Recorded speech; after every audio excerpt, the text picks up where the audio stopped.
Hi, and welcome to another episode of I'm on a CIA watch list with Cameron Langley. Today we're going to be continuing the conversation on the Jimmy Dore referendum on Medicare for All, um, because there's actually been some developments in this. There's been a sort of back and forth tweeting with AOC that gives us some insight into what they might actually do. Or if they're going to do anything. So, to go back over the idea that Jimmy Dore put forth, um, what it was basically the progressives in Congress, the Squad, AOC, um, the different ones that have been in the progressive congressional caucus for years that claim to be supporters of Medicare for all. They would withhold their vote for Nancy Pelosi as Speaker of House. Now, not go and support a Republican, not straight up say, we're never giving you a vote, we're done, you don't get it. You use the vote as leverage. You say, we're not going to vote for you until you give us a vote, hold a vote on the floor of the House for Medicare for all. We're in the middle of a pandemic. 2020 has been one of the worst years for pandemics that there is. The United States is the country that is in the grips of the pandemic the most. And so the fact that we don't have health care for all in the United States during this pandemic, it's not just, cruel, it's evil. So, and if progressives want to get Medicare for all done, they need to push, they need to use their leverage. This isn't the time to wait. There are many people that are going to die before 2022. And this should have been, that we should have had Medicare for all years ago, but the Democratic establishment has always run in opposition to it. Don't be part of the opposition now. Stand up, withhold your vote, and this isn't really even a big experiment anyway. This is one of the smallest experiments you could try to do to see if they could use their leverage and see if we could get something done in the House. Because if not, it's not even worth it to be in the Democratic Party anymore. And I'm not in the Democratic Party, but I still, if we can get Medicare for all, I don't care how we get Medicare for all, we get it. You gotta fight for it. If you lose the battle, you still might win the war one day, and people will have health care. That's something that's a victory. It doesn't matter how you got there. If you get Medicare for all, you've got Medicare for all. Anyway, let's get into the stuff today. So, Jimmy Dore, for about the last week or so, I'd say, probably less time than that, but still has been putting forth this idea and gaining a lot of traction from different, other progressive YouTubers and whatnot. Kyle Kalinske, the people that host the Useful Idiot show, I think. TYT, you've got Cenk Uygur, who's supporting it. Even people who have criticized Jimmy Dore a lot in the past, like Sam Cedar, were saying this was a good idea and latching onto it. And AOC has even said, before today's little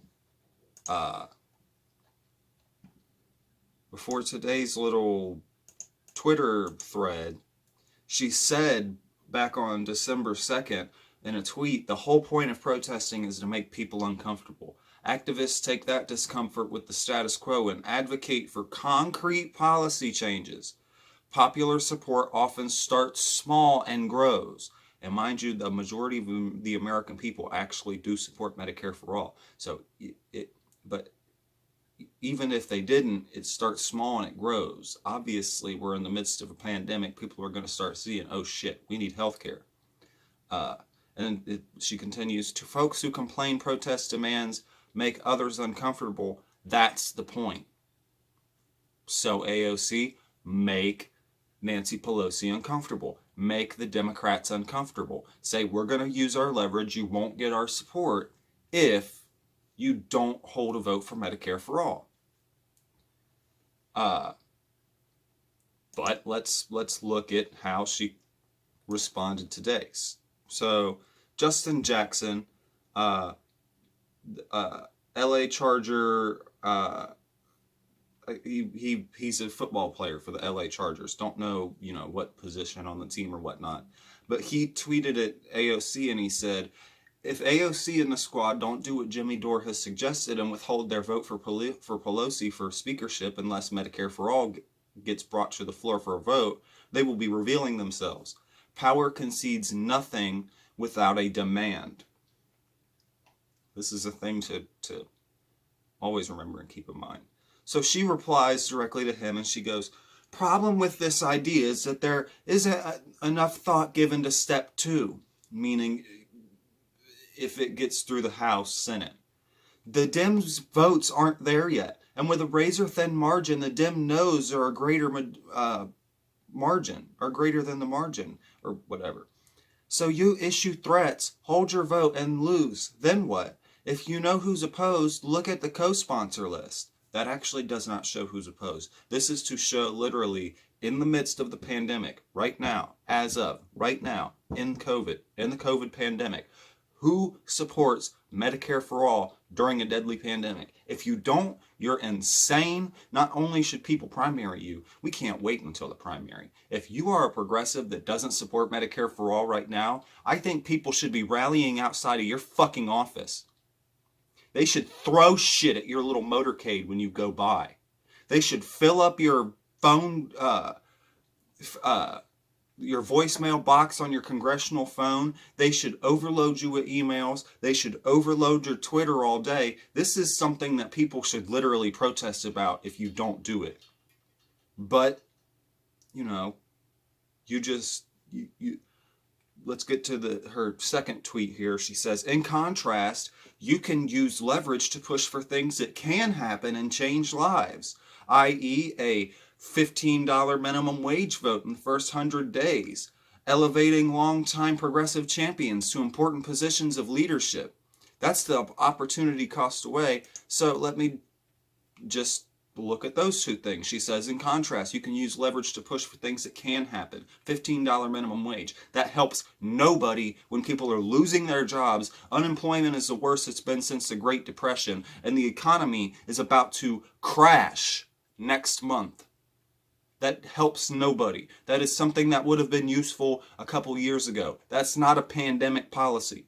People need health care, not a minimum wage increase. That's not even going to cover a ambulance ride.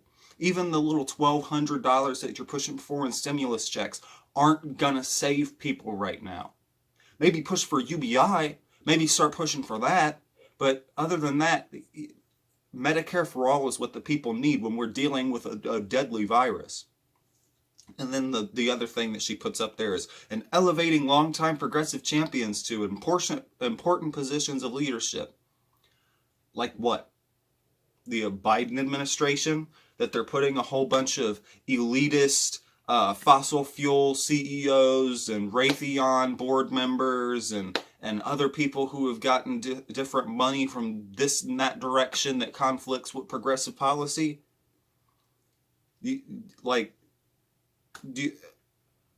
Or are you talking about things like the co-chair of the Democratic Party or whatnot? Are you talking about people like Mark Pocan who have important positions of leadership?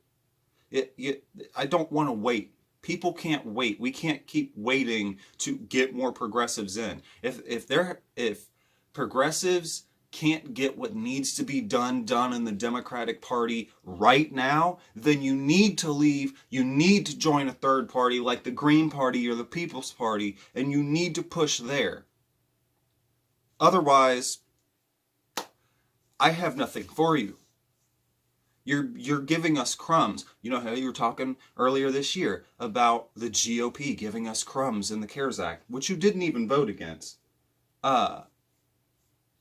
This is you giving us crumbs. Hold on, I gotta stop my dog real quick. Sorry, my dog was getting ready to scratch herself, and I can't have that right now. But, so this thing of we could get a minimum wage vote, or we could elevate longtime progressive champions. Not the time for that. That could have been done months ago. We could last year. This would have been a good, good talking point. But now it's just stupid, and it's kind of evil in the face of COVID. So I replied to this, managed to get in there not long after they were all tweeting about it, and I said, are you fucking kidding us? We're in a pandemic, and somehow you're giving us excuses on why we can't get Medicare for all right now? Why even call yourself a progressive if you aren't going to stand up in a moment that has your name on it and fight like hell for this? People are dying. And then I put another tweet in and I said, AOC, please look the nation in the eye when it's dying of COVID and tell them you aren't going to stand up for M4A right now because we should go for the minimum wage. Won't help right now. Or it'll hurt M4A later. It won't. And we can't wait for later. Can you sleep at night? And then I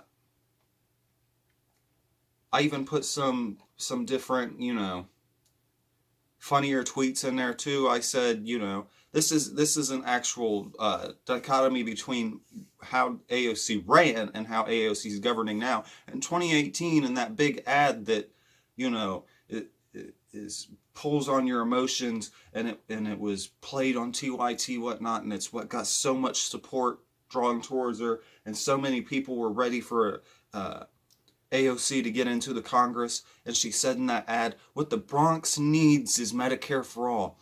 Doesn't take 100 years to do this. That's AOC in 2018. AOC in 2020, what if we lose? We gotta wait. Want a minimum wage increase instead? And of course, one of the guys, this Celtic Tiger on Twitter, replied to my tweet right there, and he said the minimum wage increase is still only half-assed. $15 per hour when it should be $23 per hour. Breadcrumbs for the peasants. And then I even made a meme for this. I did use the Pawn Stars meme, and I said it's progressives wheezing. We're like in a pandemic and an economic crash is coming. Can you push for Medicare for all now? Alexandria Ocasio-Cortez. Best I can do is a minimum wage increase. And that's really what it is. That's like that's the stupidest thing you could offer us right now. I said earlier in a tweet that it's like putting a Band-Aid on a gunshot, and then I realized it's not even like that. It's like somebody dying of COVID and you giving them a breath mint. That helps nothing. That it's completely irrelevant. And so, of course there's a whole bunch of different people in this stream that are deflecting towards, oh, well, Jimmy Dore is the problem. Jimmy Dore is a grifter. Jimmy Dore is, advice about literally anything is a terrible idea. And so I commented in here, I was like, everybody in here arguing against Jimmy Dore is arguing against a man actually pressuring progressives to get off their ass and do what they advocated while running and get a Medicare for all vote on the floor no matter what. And this was an argument that AOC used to make, no matter what. It doesn't matter if you lose. You lose the battle, you might win the war. So I said, who argues against a Medicare for all vote in a pandemic? Fucking squad stands. Don't stand the squad. Don't stand AOC. And when I'm saying stand as in, fan something to the point to where you're obsessing over it. So I don't get this thing of progressives that go on Twitter and they just want to cheerlead AOC. You can't criticize her. She's part of the squad. You're sexist if you do that. Jimmy Dore's just a grifter. The squad is perfect. They never make any mistakes. You ought to just listen to them. They've got more more experience and knowledge about this than you. And then the excuses that you make for the squad just start to sound like the excuses centrists made for the Democratic establishment. And more, the squad is falling into the Democratic establishment when they won't push for their main policies like Medicare for all. Literally, I see Medicare for all as one of the main progressive policies. Other than a Green New Deal,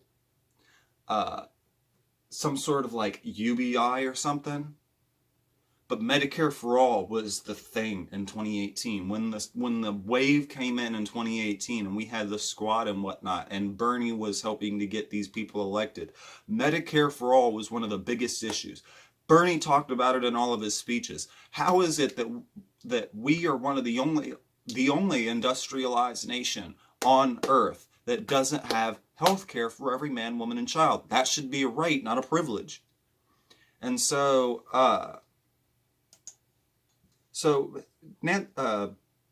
AOC is making a whole bunch of excuses here on Twitter today. She's saying, she's gaslighting and going, oh, well, we have been getting things done. We got the $15 minimum wage to a floor vote this term. Okay, why are you acting like that's what you're going to do now then, when you could use that same leverage to get the Medicare for all vote? And again, $15 minimum wage is crumbs, and Pelosi and Biden already support it. So you could, for one, $15 minimum wage is rookie numbers. Pump that up to 20 something, because even before the pandemic, that wasn't going to help people.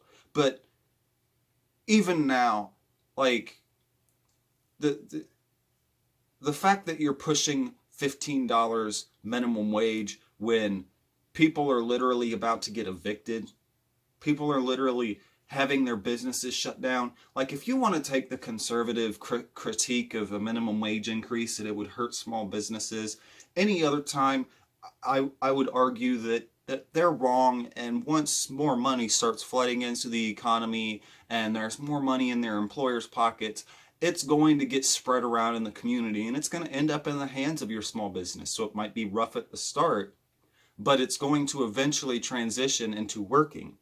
Right now, when all these small businesses are closing, and when places are struggling to stay open, and people are making like real decisions about whether or not they want to continue their family business, Medicare for all would destroy a lot of small businesses right now. When the PPP loans that are meant for small and medium businesses are getting stolen by large corporations as it is, no, this isn't the kind of solution we need right now. If you want to push for, something that actually helps to reverse what fucked us up in the CARE Act, giving trillions of dollars to the top 1%, then go for that. But what we need right now in a pandemic is Medicare for all. It's not hard to understand why you need health care in a pandemic. If you don't, you're a fucking idiot. And that's, you can say you're being rude, you're going off the deep end, now nobody will listen to you. People are dying. My dad, who died in 2016, in the midst of the opioid epidemic, could have been helped out by Medicare for all years ago. There are plenty of people that are dying of COVID now. There are plenty of people that are dying of things not COVID because they're not going to the hospital because the hospitals are filled. We need Medicare for all now, yesterday, now especially. And you need to fight for it, or we're going to fight you in the streets of America. General strike if they don't do Medicare for all. I have tweeted this a couple times today. I've said hashtag Medicare for all now, or hashtag general strike. Because it seems reasonable in the United States to put Medicare for all on the list of the demands for a general strike, especially when we're in the midst of the pandemic and we're the worst nation in the world for it. So let me get to some of the different replies to this thread too from different progressives throughout today. She was saying, AOC eventually was saying, I'm not saying we shouldn't have a Medicare for all vote. I'm saying this one specific leverage moment could be used in other ways. And Aaron Mate from the Gray Zone, which I encourage you to go watch. He's a very good journalist. He's won awards for debunking Russiagate and whatnot. He replied and was like, what other ways? The $15 minimum wage that Biden is already on record supporting? Like, you're not using your leverage as much. You're giving us crumbs here. You're saying, oh, I could do a half-assed thing instead of pushing for Medicare for all, because pushing for Medicare for all, that would cause some controversy in the House. I'd just rather be a Twitter warrior against conservatives all day. I'd rather argue with Ben Shapiro and PragerU. So Aramate is right to point out what other ways. And so Kyle Kulinski from Secular Talk started weighing in. He was like, if Medicare for All is going to lose in the current political climate, you either go down laying down or go down fighting. If you fight, you, one, get people on board who we know who to primary, if you fight, one, you get people on the record, we know who to primary, and two, shift the Overton window in your favor, like the Tea Party. Force the vote, no brainer. He continues, there will never be a time when it's easy. Obama had supermajorities and we were told we couldn't even do a public option because of the Blue Dogs. You're elected to represent the people and lead. If you aren't going to do those things, then don't ask for support in your next election.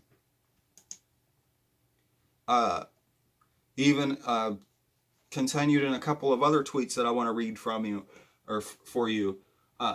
We're going to lose the, this is in quotations, we're going to lose the vote, so why take it? Anything worth doing is hard. Politics isn't stagnant, it's fluid. 500,000 angry calls to politicians and an ocean of protesters descending on DC demanding something can be a game changer.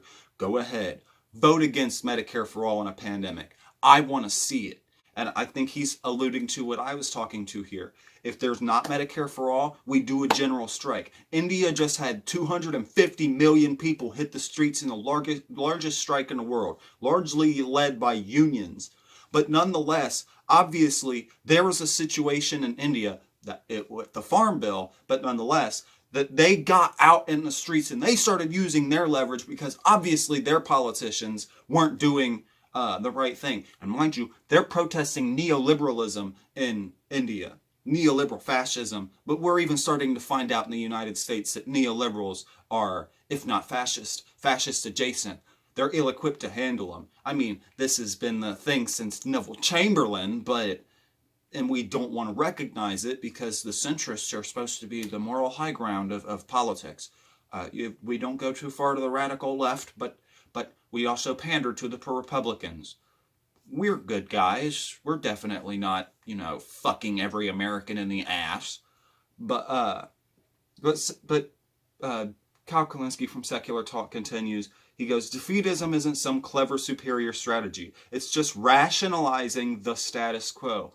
Imagine being convinced that laying down and a chalk outline of yourself is good for you. It's pathetic. And then he goes, leftists arguing against having votes on our core issues are doing the establishment's work for them. You're not doing some brilliant, hype-minded strategy we don't understand. You're just weak, scared of the consequences and rationalizing. And then he puts a Martin Luther King quote, the time is always right to do what is right. And just to bring up the consequences real quick, here's the dichotomy. Here's the consequences for doing a Medicare for all vote. They'll say it might lose, might hurt us in the future. It might, it shake Mama Bear's den. Nancy Pelosi might think we're mean. Those are the consequences that AOC is talking about. Here's the consequences of not pushing for Medicare for all in a pandemic. People die. People die. Apparently, some of you don't care because it hasn't been your family member yet. But let me remind you, my dad might still be alive if it was for Medicare for All over 4 fucking years ago. We're in a pandemic right now. We still don't have Medicare for All. So the consequences of not getting Medicare for All right now far outweigh the consequences of pushing for it. And the consequences will hit Alexandria Ocasio-Cortez in an electoral way if she doesn't stand up for Medicare for All. This is the least we could ask from her. The most we could ask from her is to leave the fucking Democratic Party, join a left party like the People's Party or the Green Party, and actually push for things there. Be an independent, something. Leave that damn Democratic Party and use your platform and leverage. You've actually got people that are supporting you. Hold on, I gotta get my dog again. Sorry, my dog cannot manage to not scratch herself during these goddamn videos. It drives me insane. One more tweet from Kyle Kalinske. He said, "The right wing and the center never put aside their priorities and then rationalize their failures. They relentlessly push the and message and coalition build and twist arms and take no prisoners. Only the left is dumb enough to pretend defeatism is edgy and intelligent and necessary." So, and this is what it is from Alexandria Ocasio-Cortez. It's defeatism. It's, we might lose, so why even fight the battle? She's like the French in World War II. Let's just lay our guns down and let's just capitulate. America will come later and help us. Progressives, more progressives will come in 2022 and help us. You think you're going to get more progressives in when you're not even doing anything right now? You've got to inspire voters and give them motivation. Your groundbreaking policy ideas that you were pushing for is why you have got people in Congress. You've pointed it out. The fact that all the people that won re-election in the Democratic Party, or most of them, won because they supported things like Medicare for All and other progressive policies. This is the time to use your leverage. But don't push Mama Bear Pelosi, because then she might growl at you. You won't be able to get the ice cream that's in her $2,000 Cyberpunk 2077 fridge. But I want to give you a couple other tweets from different people. This one is from Brianna Joy Gray. She was involved in the Bernie Sanders campaign and has been pretty progressive since. She said, whether a progressive minority can have influence, say by withholding their vote for Pelosi as Speaker until she brings Medicare for All to a floor vote, as Jimmy Dore suggested, is contingent on whether voters pressure their representatives. It's on us. We have leverage too. So every one of the progressive, YouTubers out there, they should be pushing for this nonstop. Pushing AOC on Twitter and going, we are the kind of people that got you in. You only got into office because we shared your progressive stuff everywhere. AOC is a member of the Justice Democrats. Kyle Kalinske, that I was just giving you a whole bunch of tweets from, is the co-founder. The other co-founder, Cenk Uygur, also supports this idea from Jimmy Dore to withhold the vote until Pelosi brings Medicare for All to a floor vote. So you've got people that even helped you get into office saying, do something now. Use your leverage. This is why conservatives call us weak, call progressives weak or leftists weak, because we don't use our power when we fucking got it. I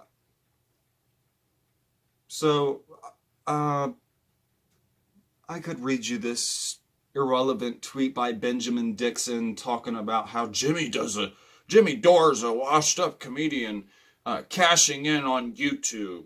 I mean, I'm cashing in on YouTube too, but I'm not attacking progressive politicians, insisting that they risk a progressive future on cheap political stunts. Cheap political stunts like getting Medicare for All in a pandemic, the worst pandemic since the Spanish fucking flu.